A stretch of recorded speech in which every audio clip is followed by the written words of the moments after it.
मुझे नहीं लगता है कि ये राजनीति से प्रेरित ही हो सकता है, क्योंकि जो अभ्यर्थी हैं वो तो अपने आप को एग्जाम में शामिल होकर उन्होंने अपनी मंशा जाहिर कर दी कि उनकी आस्था किस प्रकार से बीपीएससी के प्रति अभी भी बनी हुई है, और उनके शासन काल में किस प्रकार से अपमानित किया जाता था लोगों को, वो भी लोगों ने देखा है। लेकिन जंगल राज का मतलब क्या होता है? जहाँ अराजकता फैलाया जाए। तो अपन उनकी सरकारों में हमेशा अराजकता का परिचायक रहा, हमारी सरकारों में हमेशा कार्रवाई हुआ। नमस्कार, आप देखना शुरू कर चुके हैं लाइव सिटीज को। मेरा नाम अभिषेक है। बीपीएससी छात्रों के प्रदर्शन को लेकर बिहार सरकार के मंत्री नितिन नवीन ने साफ साफ कहा है कि ये राजनीति से प्रेरित हो सकता है, क्योंकि बीपीएससी के छात्रों ने तो परीक्षा में शामिल होकर बता दिया, अपनी जाहिर कर दी है, और कितने जल्दी नतीजे आए हैं ये भी आपको मालूम है। वहीं तेजस्वी यादव को लेकर जमकर निशाना साधा। तेजस्वी यादव पर कई गंभीर आरोप लगाए हैं। उनके शासनकाल में क्या होता है? यहाँ तो जीरो टॉलरेंस है, अधिकारियों पर कार्रवाई होती है, कार्रवाई वाली सरकार है। क्या कुछ कह रहे हैं बिहार सरकार के मंत्री नितिन नवीन? पहले आप वो सुनिए।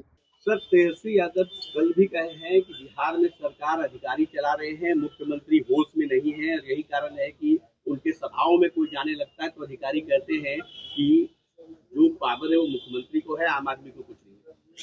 देखिए, इस तरह के शब्दों का प्रयोग तेजस्वी यादव को अपनी सरकार के लिए, जब उनकी बनी हुई सरकार थी, पिताजी चलाते थे और माताजी सामने दिखती थी और पिताजी पीछे से चलाते थे, तो ये खेल तो उन्होंने वर्षों देखा है, तो उनको वही खेल समझ में आता है। और उनके शासन काल में किस प्रकार से अपमानित किया जाता था लोगों को, वो भी लोगों ने देखा है कि अपराधी अपराध करके और वहाँ बैठते थे और उनके इशारे पर अधिकारियों को गाली गलौज किया जाता था। ये तो सब कुछ नहीं देखा है, तो वो हमेशा अपराधियों की सरकार देखे हैं, एक सुशासन की सरकार तो उन्होंने देखा नहीं है। आज नीतीश कुमार की सरकार में जो चीजें हैं, वो कोई भी अगर घटनाएं घटती हैं तो उस पर कार्रवाई होता है और आप में उसको पनाह दिया जाता था। तो इस सरकार के अंतर का जो सुशासन और जंगल राज हम लोग बोलते हैं तो उनको बहुत चिढ़ बढ़ती है। लेकिन जंगल राज का मतलब क्या होता है? जहाँ अराजकता फैलाया जाए। तो अपन उनकी सरकारों में हमेशा अराजकता का परिचायक रहा, हमारी सरकारों में हमेशा कार्रवाई हुआ। कहीं भी घटनाएं घटी, भ्रष्टाचार भी हुआ तो उसमें भी कार्रवाई हुई और उस पर कोई टॉलरेट नहीं किया गया। तो जीरो टॉलरेंस का मतलब यही होता है कि हम उस पर कड़ाई से निपटते हैं, चाहे वो कोई भी स्तर का अधिकारी हो। आपने अभी हाल में भी देखा कई अधिकारी नापे गए, तो इसलिए उसमें किसी को नहीं बख्शा जाता है।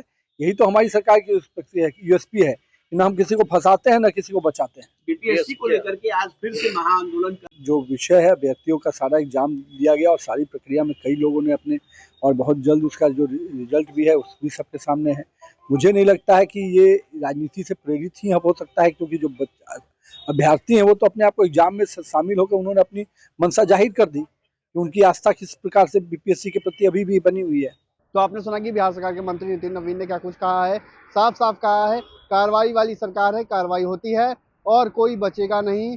आपने देखा होगा हाल ही के दिनों में किस तरीके से एक्शन हुआ था। कार्रवाई वाली सरकार है, कार्रवाई होगी ही। साथ ही उन्होंने ये भी कहा कि उस समय अपराधियों को पनाह दी जाती थी, आज के डेट में अपराधी जेल में बंद होते हैं। तो बने रहिए लाइव सिटीज के साथ, हमारे यूट्यूब चैनल को सब्सक्राइब करिए, लाइक करिए। धन्यवाद।